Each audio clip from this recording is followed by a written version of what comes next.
नमस्कार। आज का विषय है life is not a linear equation. शायद इस टैगलाइन को, इस स्टेटमेंट को, इस वाक्य को लेने की जरूरत इसलिए पड़ रही है क्योंकि बिना अंग्रेजी के शायद लोग कुछ समझते ही नहीं। कहने की बात यह है, अब बोलते हैं इंग्लिश इज सिंपलर। वैसे हमारे जो बोलचाल के अंग्रेजी के शब्द है 300-400 शब्द से ज्यादा हम बोलचाल में, हमारे प्रतिदिन के कार्य में हम इससे ज्यादा शब्दों का अंग्रेजी के प्रयोग करते नहीं है। तो वैसे भी अंग्रेजी में शब्द कम ही है। अभी कोई बहुत बड़े बड़े वोकैबुलराचार्य होते हैं, वोकैबुलराचार्य, समझ रहे हैं ना आप मेरी बात। तो वो लोग पता नहीं कहाँ से शब्द ढूंढ ढूंढ के लेकर आ जाते। थेसॉरस में से ऐसी बड़ी बड़ी किताबें होती है और एक ही शब्द का ऐसा ऐसा कर लेते हैं। वैसे वो उस भाषा की बात है।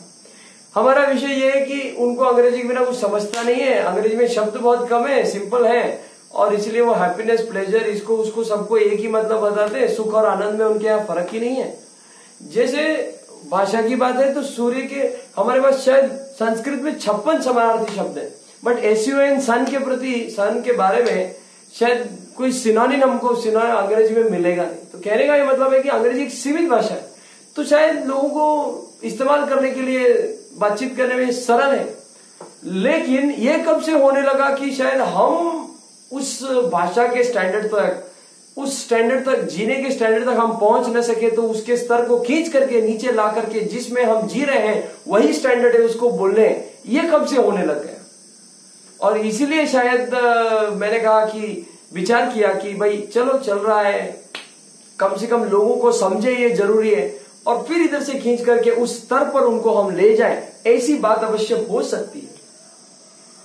तो संस्कृत आती नहीं है, हमारे सारे लेख, वाङ्मय, ये सब प्रकार संस्कृत में है, और इसलिए हमको समझता नहीं है। तो हम हमारे इग्नोरेंस में, हमारी अज्ञानता में उसको कुछ ना कुछ कहते रहे, ऐसा है, सब झूठा है, ये सब कहते रहे। ये शायद अज्ञानता का सबसे बड़ा प्रतीक है, और इसलिए ये उसमें से ही एक विषय है, life is not a linear equation. जीवन जितना सरल हमको दिखता है उतना है नहीं। ये बात हमको समझना अति आवश्यक है, अनिवार्य है। और ऐसे महामारी के महाभयानक और महाभयंकर परिस्थिति में इसको समझना अतिशय महत्वपूर्ण है।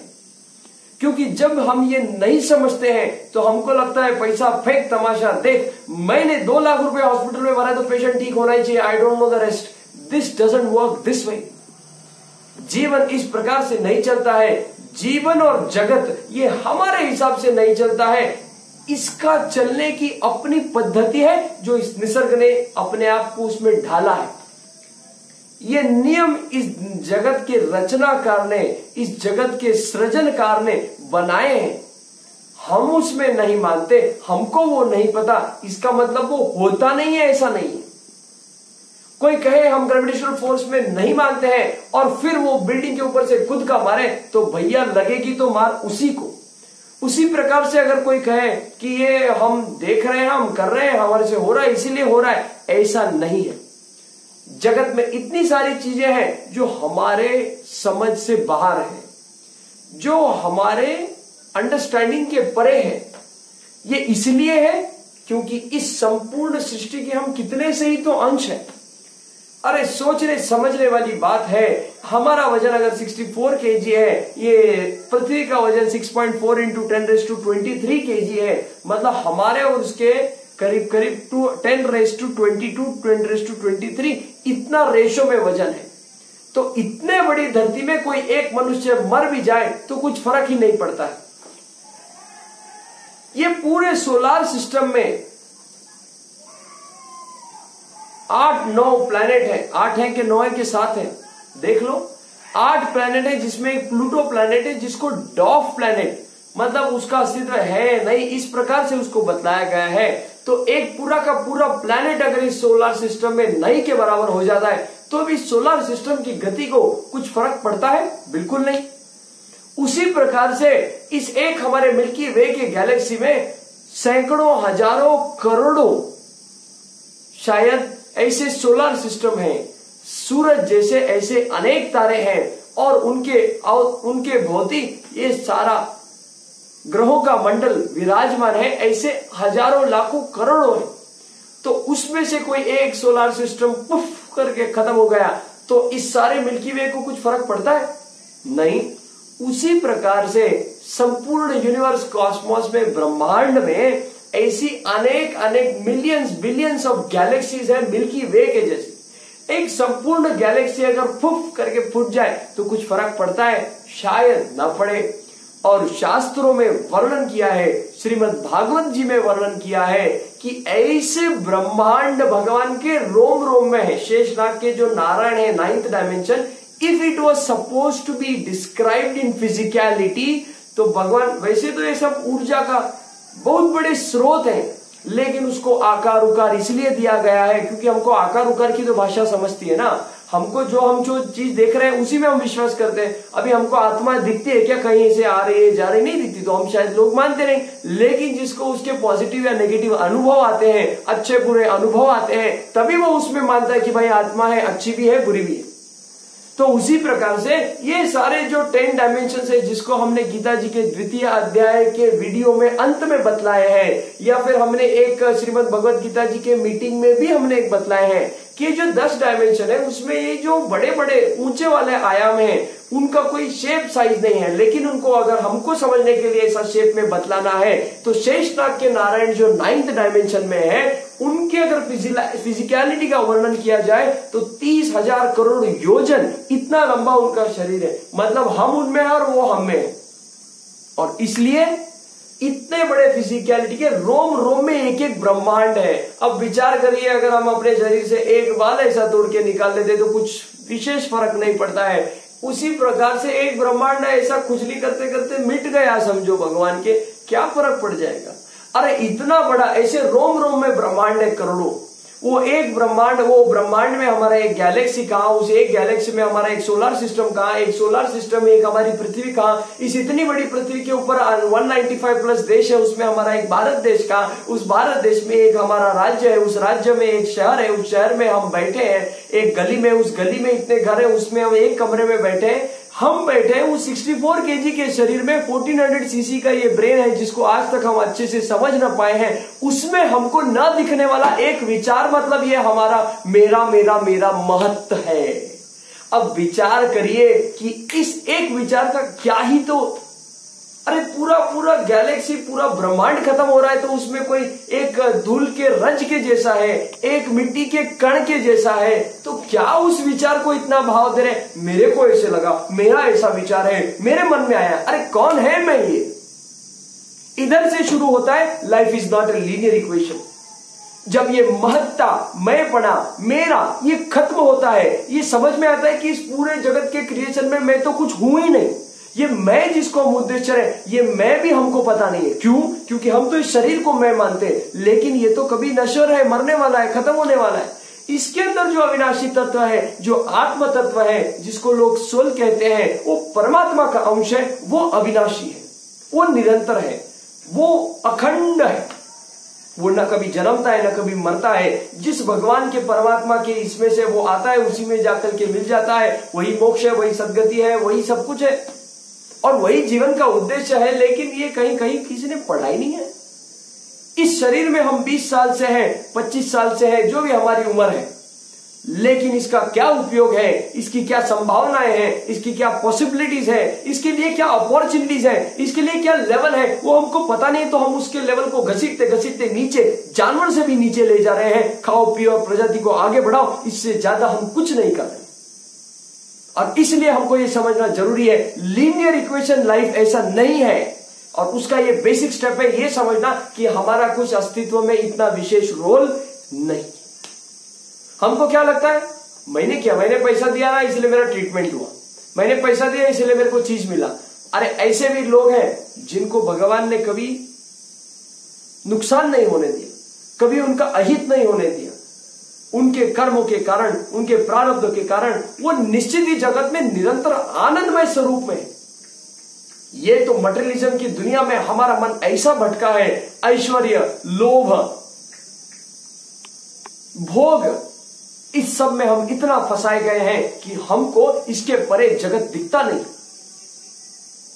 ये बात बहुत समझनी महत्वपूर्ण है कि हम ऐसी चीजों को महत्व देते हैं जो शायद पल भर में खत्म हो जाएगी, और उसका हम इतना बड़ा राय का पहाड़ करते हैं, इतना बड़ा उसका बाऊ करते हैं, इतना बड़ा उसका बवाल बनाते हैं। किसी ने हमको गाली दे दिया, किसी ने कुछ सुना दिया, तो इसको वो बात तो गाली देकर के तो खत्म हो गया। अब उसको 100 बार दूसरे 100 लोगों को बता करके हम 100 बार अपना स्वयं का अपमान करते हैं। ये क्यों है? Because we never learn how to control our thoughts and emotions. अपने विचारों को, अपने भावनाओं को, उनको कैसे कंट्रोल करना है, उनके बारे में क्या विचार करना है, नहीं करना है, कैसा उनका नेचर रहता है, क्या उनके फीचर्स रहते हैं, उनका कितना सिग्निफिकेंस है, महत्व है, इंपॉर्टेंस है, इसके ऊपर कभी ध्यान ही नहीं दिया, क्योंकि ये हमारे कभी सिखाया ही नहीं। इस चीज को एजुकेशन सिस्टम में, विद्यालयों में सिखाना अत्यावश्यक है। अरे पैसा कमाने की विद्या सिखाते तो कम से कम थोड़ी आध्यात्मिक, इस जीवन के उद्देश्य की थोड़ी अगर आप विद्या सिखाएं तो सभी का कल्याण हो जाए। उनको ये पता चल जाएगा कि life is not a linear equation. इसका एक उदाहरण बतला देता हूं, आप मेरे से समझ ही लीजिए। हम रास्ते से चलते जा रहे हैं, हमारे पैरों के तले, पद तले इतनी सारी चींटियों का नाश हो रहा है, इतनी सारी चींटियां शायद मर जा रही।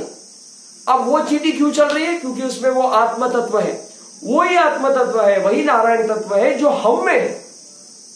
फिर अगर हम एक चींटी को मार रहे हैं, हमारे पैरों के नीचे वो चींटी कुचली जा रही है, तो उसका क्या हमको पाप नहीं लगेगा क्या? इसका महत्व हमने दूसरे वीडियो में भी बताया, जिसमें हम कह रहे हैं कि सभी में, रज रज में, कण कण में भगवान विराजमान है, तो कोई बड़ा छोटा नहीं है। समझ में आया ना? ये जो मानव का जो खोटा जो घमंड है ना, फॉल्टी सेटिस्फैक्शन, फॉल्टी इमेज कि man is the superior, most superior animal और मैमल ऑन दिस प्लैनेट, और हमारा सबसे बड़ा। अरे हमारे कॉन्शियसनेस को, हमारे माइंड को भगवान ने इतना उच्च स्तर का सोचने की बुद्धि इसको दी है। उसका मंतव्य कुछ और है, लेकिन उसका हम कर कुछ और रहे। और इसीलिए ये समझने की बात है कि ये मैं को विराम लगना चाहिए। जो नारायण तत्व हम में है, वही वृक्ष में है, वही गौ माता में है, वही कुत्ते में है, वही चींटी में है, वही मच्छर में। और जब ये भाव समझ में आएगा, तभी हमको ये समझ में आएगा कि life is not a linear equation. जैसा हम कर रहे हैं वैसा हो रहा है, इतना झटपट नहीं है। अभी के समय में आई बात ध्यान में, अभी के समय हमको ऐसा लगता है ना, मैंने किया, सक्सेस आए तो मेरा और फेलियर आए तो तेरा, बस इतना ही हमको आता है। It's not like that. अगर लाइफ लीनियर इक्वेशन रहता, अगर हम जैसा कर रहे हैं वैसा अगर हमको मिलते रहना होता, तो शायद कभी किसी के जीवन में फेलियर आता नहीं। Success would have been the choice of people, but it is not so. लोग कहते नहीं, उनका 100% इन्वॉल्वमेंट नहीं होगा। और ये जो भी लोग सक्सेसफुल होते हैं, सक्सेसफुल होने के बाद बड़े बड़े भाषण झाड़ने में क्या लगता है? सक्सेस तो मिल गया ना। अभी जब कोई उस हेतु से काम कर रहा है निरंतर, तब वो अगर बोले कि हाँ इसको ऐसा करना चाहिए, ये होना चाहिए, ये सक्सेस है, ऐसा वो कोई नहीं बोलता। क्यों? क्योंकि वैसे होता नहीं है, उनको भी पता है। मैंने मेरा 100% दिया, मैंने ऐसा किया, मैंने वैसा किया, इसलिए मैं ऐसा बना। ये इक्वेशन जीवन में है ही नहीं। हाँ, निरंतर मेरा प्रयास रहा, ये रहा। कर्म करना हमारे हाथ में, फल हमारे हाथ में नहीं है। वो बनने के बाद तो कोई भी बोले, लेकिन जो बनने के बाद भी डाउन टू अर्थ रहता है, बनने के बाद भी सब कुछ कृष्णार्पण वस्तु करता है, कहता है कि कर्म करना मेरा काम था, फल देना भगवान का काम था, उन्होंने मुझको दिया है, मैं उनके प्रति समर्पित भाव से इसको कृष्णार्पण वस्तु करता हूं, वो व्यक्ति की महिमा समझने की बात है। और भारतीय परंपरा, संत परंपरा, ऋषि परंपरा, हमारे राजाओं की परंपरा ऐसी रही। उसका कारण यही रहा है, उसका कारण यही रहा है कि वो हमेशा स्वयं को एकदम तुच्छ समझते, परमात्मा को सब कुछ समझते। लेकिन इधर तो उल्टा है ना, भगवान का हम बाप बन के बैठे। ये बात हो रही है, मैं बोल दिया ना, मैं कर दिया ना, मेरा हो गया ना, मैंने किया इसलिए हो गया ना, मैंने निर्णय लिया इसलिए लोगों को कल्याण हो गया, ऐसा लगता है। हम ये नहीं समझते कि हम केवल निमित्त मात्र हैं। इसका उदाहरण यही है कि जब मनुष्य को तकलीफ आती है, फेलियर आता है, क्यों आता है? क्योंकि उसके हाथ की बात नहीं है। अरे रोज रात को लोग सोते हैं, सभी लोग, सुबह 10 लाख लोग उठते नहीं, उनके हाथ की बात है क्या? वो लिख के जाते हैं क्या कि कल हम उठने नहीं वाले? एक क्षण भी हमारे हाथ में नहीं है। समझ में आया ना? एक क्षण का भी हमारे हाथ में है। तो क्या हम बड़ी बड़ी बातें करते हैं, मेरा मेरा मेरा करके? ये बात समझने की है, अति आवश्यक है, महत्वपूर्ण है कि life is not a linear equation. केवल कार्य करना निस्वार्थ भाव से, ये हमारे हाथ में, बाकी हमारे हाथ में नहीं है। अरे होने के बाद में तो बोम तो कोई भी मारता है कि हो गया, ऐसा है, वैसा है, ये है, वो है। ना ना ना ना ना, ये क्या है, पैसा फेंक तमाशा देख, ये ऐसा रहता तो कोई मरता ही नहीं। ये महामारी में पैसा लोग दे दे के जी दे दे। अरे प्यास से कोई मर रहा है तो उसको क्या सोने के बिस्किट खाने को दोगे? उससे कुछ नहीं होगा, उससे कुछ नहीं होगा। पैसा सब कुछ नहीं है, जीवन लीनियर इक्वेशन में नहीं है। हमको घमंड है, हम डॉक्टर है, हम किसी को बचा रहे। अरे जो प्यास से मर रहा है उसको दवाइयां खिलाओगे तो कुछ नहीं होगा। उसको जो व्यक्ति पानी पिलाएगा उसके लिए वही भगवान है। तो हम ये क्या अहंकार से रहते हैं कि मैं पुलिस हूं, मैं डॉक्टर हूं, मैं इंजीनियर हूं, मैं ये हूं, मैं बड़ा हूं, मैं छोटा हूं, मैं अधिकारी हूं, मैं ये पॉलिटिशियन, मैं कुछ नहीं हूं। परमात्मा का एक केवल छोटा सा अंश हूं, जो सभी है वो मैं हूं। और जब इस मैंपना को विराम लगेगा तभी हमको ध्यान में आएगा कि मैं तो कुछ कर ही नहीं रहा हूं, मुझसे कुछ हो ही नहीं रहा है, मैं केवल निमित्त मात्र हूं, बस कर्म करना मेरा काम। हम इतना महत्व देते हैं उन सब गलत चीजों को, इतना प्रायोरिटाइज करते हैं कि हम जीवन के मूल उद्देश्य को भूल जा रहे हैं। पैसा दिया तो होटल में खाना मिल गया बस। अरे भगवान सबकी चिंता करते हैं, कोई ऐसा नहीं है जो भूखा सो रहा है, भगवान उसकी रक्षा करते हैं। लेकिन इस कलिकाल में अपने स्वयं के प्रारब्धों की वजह से उनकी गति दुर्गति में हो रही है। इसका विश्लेषण भी मैं बतलाता हूं। लेकिन इतनी तुच्छता है कि जिस चीज को खाने के बाद में हम भूल जाने वाले हैं, उस खाने की चीज को हम 2-2 दिन तक विचार करते हैं, क्या बनाऊं, आज संडे है, मैं क्या बनाऊं। एक अगले संडे को क्या बनाना है पूरा हफ्ते से शुरू हो जाता है, क्योंकि जीवन का मूल उद्देश्य पता ही नहीं है। हम बना रहे हैं इसलिए हम खा रहे हैं, ऐसा हमको लग रहा है। इतना लीनियर इक्वेशन लाइफ का नहीं है, जीवन का नहीं है। अगले क्षण हमारे साथ क्या होगा इसकी भी हम जब हम बात नहीं निश्चित कर सकते तो ये क्या हम आगे की बड़ी बड़ी बातें करते हैं। अरे जिसका मृत्यु जिस क्षण में लिखा हो वो निश्चित है। वो तो चलते चलते ऐसा घसर के सिर पे के बल गिर गया तो वो मर सकता है, और बड़ा बड़ा ट्रेन में रोड ट्रैफिक एक्सीडेंट हो गया फिर भी उसका मृत्यु नहीं होता है। अगर उसका बचना है तो निश्चित वो बच जाता है। कोई पैसे नहीं है तो भी कोई ना कोई भगवान के रूप में आकर के कोई मदद हमको कब कहां से मिले हम इसको कभी सोच नहीं सकते। और ऐसे अनेक अनेक सेल्फलेसनेस के उदाहरण हमको देखने के लिए सुनने के लिए मिलते हैं। तो हम क्यों ना वैसे बने, और अगर हम किसी को मदद करें तो ऐसा मन में भाव कभी नहीं आए कि मेरी वजह से वो बचा। नहीं, भगवान ने मेरे को उसकी सेवा में निमित्त बनाया, मेरा उसको देना था इसलिए मैंने जाके दिया। मैंने कोई उसके ऊपर उपकार नहीं किया। कोई हमारे घर पे खाना खाने आता है तो हमको ऐसा लगता है, हाय मेरा खा के चले गए, मैं कब इसके घर पे जाके खाऊं। अरे उसकी हमारे यहाँ पे मांगत थी, हमको क्या पता हमने कब उसका खाया। अरे जो चीज को हम आज खा रहे हैं 2 दिन बाद में हम भूल जाते ना, भूल जाते कि नहीं, भूल जाते। अरे 2 दिन पहले खाया हुआ हमको अगर याद नहीं रहता है तो पिछले जन्म का कर्म हमको क्या याद रहेगा। अरे पिछले जन्म का जाने दो, अभी के इस जीवन का कर्म भी हमको क्या याद रहेगा। हर क्षण में हम कर्म करते हैं, हर क्षण में, और एक नहीं अनेक।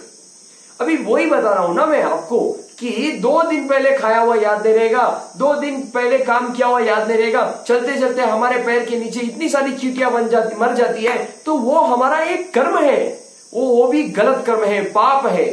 और पाप का क्या है, फेट दुख है। अच्छे कार्य का क्या फेट है, सुख है। बुरे कार्य का क्या फेट है, दुख है। हमारे से जाने अनजाने में इतने सारे कर्म होते हैं तो ये उसका फेट है। और जो हमारे सोच के करते हैं वो कर्म होता है, जो अपने आप से होता है वो प्रारब्ध है, जो इत्तेफाक से हो रहा है वो प्रारब्ध है। प्रारब्ध हमारे हाथ में है, प्रारब्ध हमारी करनी है। हमने पिछले समय में क्या कर्म किए हैं उसी से हमारे प्रारब्ध है। तो ये बिना हमारे ध्यान के पैरों के नीचे अगर चींटियां मर गई तो वो हमारा बुरा कर्म है और उसका हमको फल कहीं ना कहीं भोगना आवश्यक है। इसीलिए हम जैसे समझते हैं हो रहा है, हम कर रहे हैं, हमारा हो गया, ऐसा नहीं होता है। उसके पीछे हमारे सारे प्रारब्ध का फोर्स रहता है, उसका भी उसमें कंट्रीब्यूशन रहता है। और इसीलिए ये it's not a simple affair, it's not a straightforward affair, it's not a linear equation, it's a complex affair. So many factors are acting upon it. अनेक घटनाएं, अनेक क्रम से उसके ऊपर उसका इफेक्ट होता है, परिणाम होता है जो भी कार्य हम कर रहे हैं। और इसलिए हम बहुत तुच्छ हैं, हमारे गणित के समझ के परे ये सब बातें हैं। इसलिए इस सबको भगवान में कृष्णार्पणमस्तु करके, भगवान में उसको छोड़ करके, भगवान के चरणों में उसको बात को दे देना, तो हम इस कर्म से नहीं बनेंगे। और जब हम भगवान के आश्रय में जाते हैं तो निश्चित ही भगवान हमको मदद करते हैं। वो केवल हमारे हित के लिए बैठे, हमारे साथ जो भी बुरा होता है वो हमारे पूर्व कर्म का हम भोग रहे हैं। भगवान स्वयं को भी उस कर्म के बंधन से बाहर नहीं छोड़ रहे। जब भगवान राम अवतार में आए थे तो भगवान ने सुग्रीव के भाई बाली को छुप करके बाण से मारा था, क्योंकि उसको वरदान था कि जो कोई भी उसके सामने जाएगा उसकी 50% एनर्जी बाली में उसमें आ जाएगी स्वयं में। तो भगवान राम ने उसको पीछे झाड़ों के पीछे से छुप करके मारा, तो तब बाली का वध हो गया। और भगवान जब कृष्णा अवतार में जन्म लेते हैं तब वही बाली केवट के रूप में आता है। और वो पूरी लंबी सारी कहानी मैं नहीं बतलाऊंगा, लेकिन जब भगवान अंतर ध्यान होते हैं तो भगवान अपने चरण कमल को ऐसे एक के ऊपर एक रख करके झाड़ के नीचे बैठते हैं, जब सारे यादव एक दूसरे को मारते रहते हैं। भगवान द्वारिका के समुद्र की ओर देखते हुए बैठे रहते हैं, और तभी वो बाली के रूप में जो केवट है वो केवट भगवान के चरण कमल पे एक तीर छोड़ता है। उसका पूरी कहानी है, कभी और बात करेंगे। लेकिन वही बाली भगवान के चरण कमल पे तीर मारता है और भगवान के अंतर ध्यान होने का कारण बनता है। और यही जो बात है कि भगवान जब स्वयं इस कर्म के बंधन से मुक्त नहीं है, और भगवान श्री कृष्ण के रूप में कब आए? द्वापर युग में। भगवान श्री राम के युग में कब आए? त्रेता युग में। अरे लाखों साल का एक युग है, लाखों साल तक जब भगवान इस कर्म से नहीं बच सके तो हम इस जन्म के कर्म से तो कैसे ही बच जाएंगे? सोचने वाली बातें, समझने वाली बातें। लेकिन जब हम इस बात को समझ लेते हैं कि हमारे हाथ की बात नहीं है, हमको विनम्र रहना है, हमको मैं नहीं करना है, हम एक छोटे से अंश है, और इस संपूर्ण धरोहर में, इस संपूर्ण जगत में एक छोटे से अंश के नाते अपना जो कर्म है उसको करना है। फल भगवान के हाथ में है, अपना और बाकी लोगों का कल्याण करने के बारे में विचार करना। जब ये भावना ध्यान में आती है तो ही उसका कुछ कल्याण हो सकता है, अन्यथा ऐसा कुछ नहीं होना। ये धन की माया, पहचान की माया, ये नाम की माया, नेम फेम गेम से कुछ नहीं होने वाला है। अरे हमारी संस्कृति ऐसी भारत की सनातन परंपरा रही है जहां पे बड़े बड़े राजाओं ने अपने राज्य को ठुकरा करके, अपने राज्य को त्याग करके, अपने जीवन के शेष काल में, अंत काल में, पीछे के मतलब बचा हुआ जो समय, ये राजपाट को त्याग करके जंगल में जाके ऋषि मुनियों के आश्रय में आश्रय लिया है। ऋषि मुनियों के आश्रम में आश्रय लिया है क्योंकि ये ऋषि मुनियों के पास कोई धन संपत्ति नहीं थी, लेकिन इनको तत्व ज्ञान का ज्ञान था, आत्म कल्याण का साधन इनको पता था। और इसलिए ये राजाओं ने, बड़े बड़े त्यागियों ने ये त्याग किया है। ये त्याग की भूमि है, योग की भूमि है, भोग की भूमि नहीं है। और इसलिए वो जो भोग का इंपैक्ट हम पे पड़ रहा है, जीवन को लीनियर इक्वेशन में बनाने का ये जो भ्रम चल रहा है, इससे हमको बचना है, इसको हमको समझना है। ये कर्म के साइकिल को समझना है कि कर्म, ये जो हम जो सोच के कर रहे हैं हमारा कर्म है, जो हमारे साथ इत्तेफाक से हो रहा है ये प्रारब्ध है। हम गाड़ी चला रहे हैं, अच्छा ठीक है, फास्ट चला रही है, उसके अंदर एक माध्यम हो जाता है, कारण बन जाता है, निमित्त बन जाता है। लेकिन जब एक्सीडेंट होता है, किसी को घात आती है, तो क्या वो सोच के एक्सीडेंट करता है कि आज तो मैं मरूंगा ही? लेकिन यही बात जब सुसाइड की आती है तो गम में ऐसी गलत परिस्थिति आजू बाजू में हो जिसके कारण से वो सुसाइड कर रहा है, लेकिन सुसाइड उसका खुद का कर्म है, वो कोई प्रारब्ध की बात नहीं है। तो सुसाइड ये उसका छोटी छोटी मटेरियलिस्टिक बातों के लिए, मोबाइल नहीं मिला, ये नहीं मिला, 2-5 हजार का लॉस हो गया, 2-5 अरे 500 करोड़ का भी नुकसान हुए, घाटे में आए तो गुलामी करके वो पूरी कर दूंगा। लेकिन जीवन ऐसा अनमोल रत्न है, इसका हम त्याग कर रहे हैं इस प्रकार से। जीवन को, उद्देश्य को समझना बहुत महत्वपूर्ण है। ये लीनियर इक्वेशन नहीं है, इसके ऊपर बहुत सारे फैक्टर्स हैं जो हमारे दिमाग के गणित के परे हैं। अरे लाइफ का, कर्म का ये जो हिसाब है ना, वो कुछ इस प्रकार से है। ये बैंक बैलेंस के जैसा नहीं है कि 10,000 रुपए डाला, 5,000 रुपए निकाला तो शेष 5,000 बच गए। नहीं, ऐसा नहीं होता है। आपने अगर 10 काम किए हैं अच्छे, तो अच्छे काम का फल क्या है? सुख है। बुरे काम का फल क्या है? दुख है। 10 अच्छे काम किए हैं जाने अनजाने में, 5 बुरे काम किए हैं जाने अनजाने में, तो 10 - 5, 5 अच्छे बच गए तो मैं 5 अच्छे को भोग के मेरा निकल जाएगा, ऐसा नहीं होता है। 10 काम अगर अच्छा किया है तो उसका सुख भोगना ही पड़ेगा, 5 काम अगर बुरा किया है तो 5 उसका दुख भोगना ही पड़ेगा। और जब हम भोगते हैं तब हम भगवान को याद करते हैं कि मैंने क्या गलत किया है, किसका गलत किया है, फ्रस्ट्रेट हो जाते हैं। और तब एक भजन याद आता है कि सुख में सुमिरन कोई नहीं करता, दुख में रटे तमाम, हरि तेरा अजब निराला नाम और काम। ये बात है।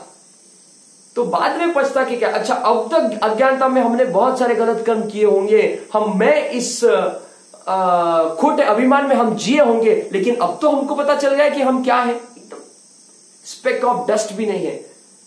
मिट्टी के रज और कण, रज के कण भी नहीं। इतनी हमारी जब बात है तो हमको डाउन टू अर्थ रहना है, हरि नारायण की भक्ति में मगन रहना है, सत्संग करना है, आत्म कल्याण और आजू बाजू के लोगों के कल्याण के लिए प्रार्थना करना है, निस्वार्थ भाव से कर्म करना है और फल की चिंता बिल्कुल नहीं करना है, क्योंकि हमको कर्म के ये फल के बंधन में नहीं बनना है, कर्तापन में और फल के भोग में नहीं बनना है। फल चाहे कुछ भी हो, मैं उसको कृष्णार्पण वस्तु करता हूं, कर्म चाहे जो भी हो, कर्तापन का भाव उसमें मैं लुप्त करके सभी कुछ नारायण वस्तु करता हूं, नारायण में अर्पण करता हूं। ऐसे भाव से जब हम करते हैं तो बात बनती है। अच्छा, एक और बात बतला दूं, कर्म तो इतना कॉम्प्लेक्स है कि आपको ये उदाहरण सुन के आप चक्कर हो जाएंगे। क्यों बतलाऊं? देखो, हम सो रहे हैं, हमको सपना आया, सपने में हम आइसक्रीम खा रहे, सपने में कोई मिठाई खा रहे और हमको बहुत स्वाद आ रहा है, ठीक है, स्वाद आ रहा है। अब क्या हम सच्ची में मिठाई खा रहे हैं? लेकिन हमको स्वाद तो आ रहा है, भाव तो उत्पन्न हुआ है। तो ये हमारा साइंस तो केवल 5 सेंसरी ऑर्गन्स के बारे में बात करता है, लेकिन श्रीमद् भगवद गीता जी में भगवान ने वर्णन किया है कि ये 10 इंद्रियां हैं, 5 कर्मेंद्रिय हैं, 5 ज्ञानेंद्रिय। तो ये जो रात को सपने में जो सब काम हो रहा है, ये शायद ज्ञानेंद्रियों से हो रहा है, और इसलिए ये भी हमारा एक कर्म है। अरे जागते हुए जो कर्म की हम बात तो छोड़ ही दो, सोते हुए भी हमारे कर्म के ऊपर हमारे अधिकार नहीं है, और जागते हुए तो है ही नहीं। हमारे मन में अगर किसी के प्रति विचार भी आता है कुछ गलत या सही, वो भी हमारा एक कर्म बनता है। अरे हम सांस ले रहे हैं, ये हमारा काम हो रहा है ना, एक्शन हो रहा है ना, कर्म हो रहा है ना, हृदय हमारा धक धक कर रहा है, हो रहा है ना कर्म। क्या हम उसको कॉन्शियसली कर रहे हैं? नहीं कर रहे हैं। उसी प्रकार मन में जो विचार आ रहे हैं उसको अनकॉन्शियसली, अनकंट्रोल वो चल रहा है, और लेकिन वो हर एक चीज हमारा कर्म बन रहा है। इसलिए हर एक चीज को कृष्णार्पण वस्तु करना है, कर्म के निस्वार्थ सेवा के भाव से कर्म को करना है। यही एकमात्र उपाय है ये सब चीज के बंधन से मुक्त होने में। नहीं तो इसमें हम फंसाए जाएंगे, सुख दुख चलते जाएगा और इसमें नहीं मुक्त हो जाएंगे। और जब मुक्त नहीं हो जाएंगे तो फ्रस्ट्रेट हो जाएंगे और दुर्गति के सिवाय दूसरा कुछ नहीं हो जाएगा। और इसलिए हमको ये सब सोचना समझना जरूरी है, हमारी प्रायोरिटी क्या है, हम किस चीज के अंदर अपना भाव रख रहे हैं। और इस चीज का हम हिसाब नहीं रख सकते, वो चित्रगुप्त यमलोक में यमराज के ऊपर, शेषनाग के नारायण के ऊपर छोड़ दो। और लाइफ लीनियर इक्वेशन नहीं है, बहुत ज्यादा कॉम्प्लेक्स है, मेरे दिमाग के गणित के समझ के बाहर है। इसलिए सभी काम मैं भगवान में अर्पण कर दूंगा। इस भाव से अगर हम जीवन जिएंगे तो शायद ये वैकुंठ धाम ये सारा जगत बन जाएगा। इसी प्रार्थना से आपको ये समझाते हुए अपने शब्दों को विराम देता हूं। जय श्री कृष्ण, धन्यवाद।